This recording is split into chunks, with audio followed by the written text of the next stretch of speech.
ఎందుకు ఒక్కొక్కరము ఇంట్లో నుంచి రాకూడదు?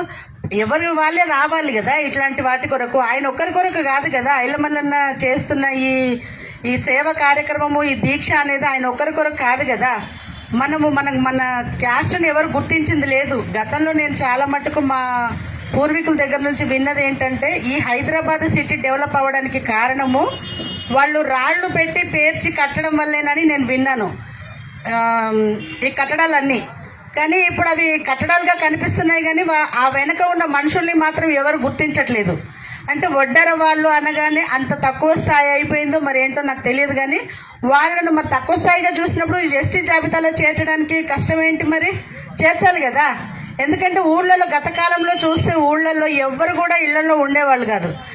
వేరే వేరే ప్రాంతాలకు వెళ్ళి వేరే వేరే పనులు చేసుకుంటూ మీరు అంటున్నారు కదా, నాకైతే పూర్తిగా తెలియదు వాటి గురించి, కొంతవరకే తెలుసు.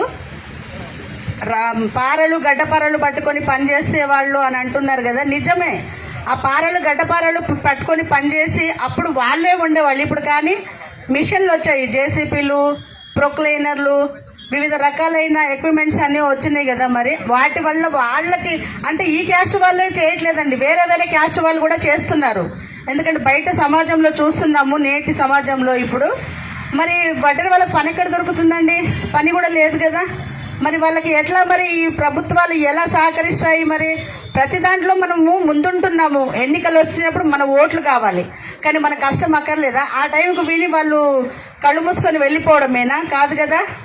మరి ఎక్కడో మరి వేరే వేరే ప్రాంతాలలో మన ఎస్టీ జాబితాలో మన వడ్డెర కులాన్ని చేర్చారు. మరి మన దగ్గర కూడా మన తెలంగాణ ప్రభుత్వంలో ఎస్టీ జాబితాలో చేర్స్తే బాగుంటుంది అనేసి మరి అన్నగారు తీసుకున్న నిర్ణయం చాలా గొప్ప నిర్ణయము. మరి ఎన్నికల మేనిఫెస్టోలో అయితే ఇది 16 కులాలకు మరి వాళ్ళు ఎస్టీలో జాబితాలో చేర్చడం జరిగింది. మరి మన కులాన్ని కూడా ఎస్టీ జాబితాలో చేర్చాలని మరి యనమల రేవంత్ రెడ్డి గారు, మన రాష్ట్ర ముఖ్యమంత్రి గారు, ఆయనను దృష్టికి వెళ్తే ఇది ఎంతసేపు పట్టదండి, కొంచెమే.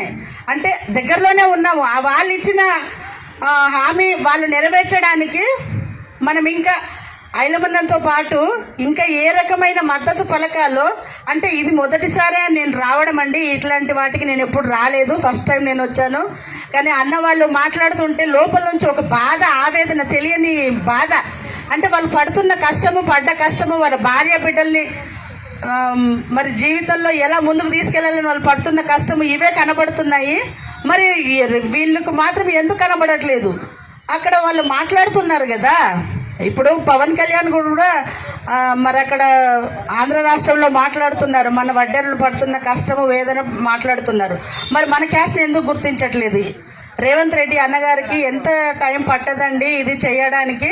ఇది మొదటి నినాదంగా అన్నగారు ఇస్తున్న పిలుపును మేరకు మనం అందరం వచ్చాము.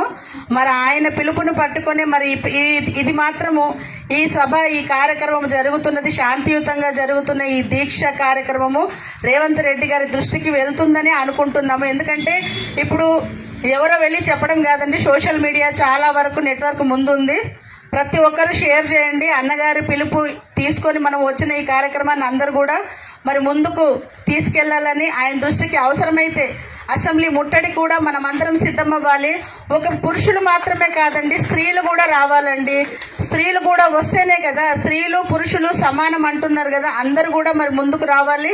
ముందుకు వచ్చి మరి జరగబోయే కార్యక్రమాన్ని కూడా విజయవంతం చేయాలని మరి మనస్ఫూర్తిగా కోరుకుంటున్నాను. Thank you.